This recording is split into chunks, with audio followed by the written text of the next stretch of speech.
మౌలానాలు, ముఫ్తీలు తాబీజులు వేస్తున్నారు. వాళ్ళకి దేవుడు ఎలాంటి శిక్ష వేస్తారు?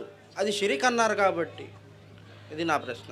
ఎవరైతే తావీజులు వేస్తున్నారో అలాంటి మౌలానాలకు రేపు నరకంలో అల్లా ఎలాంటి శిక్ష వేస్తాడు అని సోదరుడు అడుగుతున్నారో, నేనేమంటున్నానంటే ఎవరైతే మౌలానాలు తావీజులు వేస్తున్నారో వారు సంస్కరించుకొని వారు చేసినటువంటి పనులు వదిలేసి అల్లా సుబ్హానహు వ తఆలా వారికి స్వర్గాన్ని ప్రసాదించుగాకని నేను దువా చేస్తున్నాను. ఎందుకంటే మనిషి తెలిసి తెలియకుండా ఏదైనా తప్పు చేస్తాడు, వెంటనే అతన్ని నరకంలో తెలిసేసి ఆ డోర్ని క్లోజ్ చేయకూడదు. మనిషి ఏదో తెలిసి తెలియకుండా తప్పు చేస్తాడు, ఆ తప్పు చేసినటువంటి వ్యక్తిని నరకంలో వేసేసి లాకేసి మనం అక్కీని జోబులు పెట్టుకొని వచ్చేస్తున్నాం. అలాంటి పనులు చేయకూడదు. అయితే నిజంగా తావీజ్ అంటే ఏంటండి? తావీజ్ అంటే అరబీలో తమీమా అనేటటువంటి వర్డ్ అనమాట. అంటే భద్రపరుచుట, రక్షణ అని అర్థాలు వస్తాయన్నమాట. నిజంగా మన రక్షణ, మన యొక్క భద్రత ఎవరు అంటే సృష్టికర్త అయినటువంటి అల్లాహ్ సుబ్హానహు వ తఆలా. ప్రవక్త ముహమ్మద్ సల్లల్లాహు అలైహి వసల్లం వారి యొక్క మనవళ్ళు ఇమాం హుసేన్ హసన్ కూడా అనారోగ్యంగా ఉన్నప్పుడు ప్రవక్త వారు తావీజు వేయలేదు, దర్గాల దగ్గర తీసుకెళ్ళలేదు. నౌజు బిల్లాహి మిన్ జాలిక్. అలాగే సహబా రదియల్లాహు అజ్మాయిన్ కూడా జ్వరం వచ్చినప్పుడు వారు కూడా తావీజులు వేసుకోలేదు. ఈ తావీజ్ యొక్క కల్చర్ అనేది ఇండియా, పాకిస్తాన్, ఆఫ్ఘనిస్తాన్లో మనకు కనిపిస్తుంది, బంగ్లాదేశ్లో కూడా ఉంది.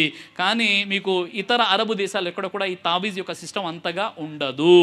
అయితే తావీజ్ అన్న విషయం ఏదైతే ఉందో, ప్రవక్త ముహమ్మద్ సల్లల్లాహు అలైహి వసల్లం వారి కాలంలో ఏం జరిగిందంటే, ఒక సహాబీ వారు తావీజు ధరించి ఉన్నారు. ఇంకో సహాబీ వారు వెళ్ళారు, ఆయన అనారోగ్యంగా ఉన్నప్పుడు ఆ సహాబీ వారు ఏం చెప్పారంటే, ఈ తావీజు ఉన్న స్థితిలో నువ్వు చనిపోతే నీ జనాజా నమాజ్ కూడా నేను చదివించను అని చెప్పారు. ఎందుకంటే తావీజుని ఎందుకు వేసుకుంటారు? ఒక చిన్న విషయం, ఎవరైనా మన సోదరిమలు ఇక్కడ ఉన్నారు, చిన్న పిల్లలకి తావీజులు ఇస్తారు. ఎందుకు తావీజులు ఇస్తున్నారంటే, లేదండి ఈ బాబు నిద్రలో ఉలిక్కి పడుతున్నాడు. ఉలిక్కి పడడానికి తావీజ్కి అసలు సంబంధమే ఉండదు.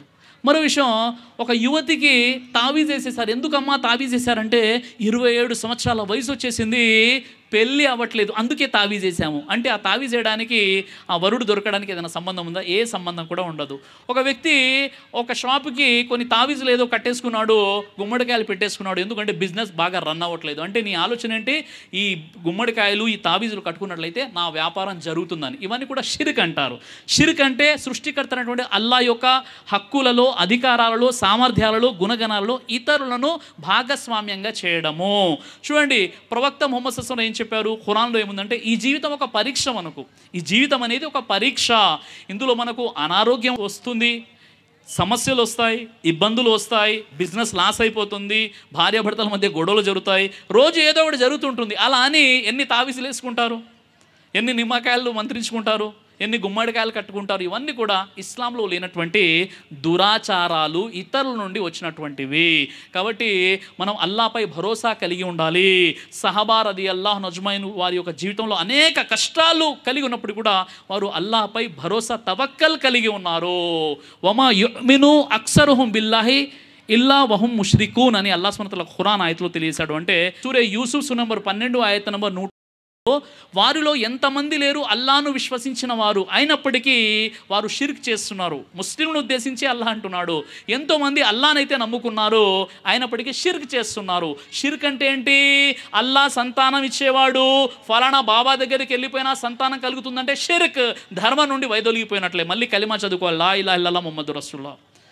అల్లాహ్ సుబ్హానహు వ తఆలా ఆరోగ్యాన్ని ప్రసాదించేవాడు, ఫలానా బాబా దగ్గరికి వెళ్ళి తావీజు బిల్లా వేసుకున్నట్లయితే స్వస్థత లభిస్తుంది, షిర్క్ అంతే. మళ్ళీ మనం కలిమా చదువుకోవాలి. అలాగే నా బిజినెస్ నడవట్లేదు, ఫలానా బాబా గారు మంత్రించినటువంటి నిమ్మకాయని అక్కడ తగిలించినట్లయితే ఇక బిజినెస్ బాగా రన్ అయిపోతుందంటే అది కూడా షిర్క్ అయిపోతుంది.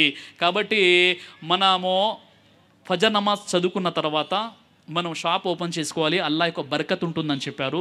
మీరు బిజినెస్ చేసేటప్పుడు మోసం చేయకండి, అబద్ధ ప్రమాణాలు చేయకండి, కల్తీ చేయకండి, అల్లా మీకు బరకత్ ఇస్తాడు అల్హమ్దులిల్లా. కాబట్టి అల్లాహ్ సుబ్హానహు వ తఆలా ఎవరైతే ఇలా తావీజులు వేస్తున్నారో వారికి హిదాయత్ ఇవ్వుగాక, వారిని తమను తాము సంస్కరించుకునే సద్బుద్ధిని ప్రసాదించుగాక. ఆమీన్. దైవ ప్రవక్త ముహమ్మద్ సల్లల్లాహు అలైహి వసల్లం వారు తెలియజేశారు, కడుపుకు సంబంధించినటువంటి అన్ని రకాల వ్యాధులకు అద్భుతమైనటువంటి ఔషధం తల్బీనా. ఇది దైవ ప్రవక్త వారి సున్నత్. మంచి ఆహారం, ఇమ్యూనిటీ ఇమ్యూనిటీ బూస్టర్, ఇందులో షిఫా ఉంది, ఇది మంచి ఔషధంగా కూడా పనిచేస్తుంది. కాబట్టి పిల్లలు అయినా పెద్దలు అయినా ఎవరైనా దీనిని ఉపయోగించవచ్చు. అలాగే ఖురాన్లో దైవం తెలియచేశాడు తేనెలో మీకు స్వస్థత ఉంది అని. కాబట్టి ఇక్కడ కనిపిస్తున్నటువంటి ఈ నెంబర్స్కి కాల్ చేసి మీరు ఇప్పుడే ఈ ప్రోడక్ట్ని ఆర్డర్ చేసుకోవచ్చు. కొరియర్ ఫెసిలిటీ కూడా ఉంది.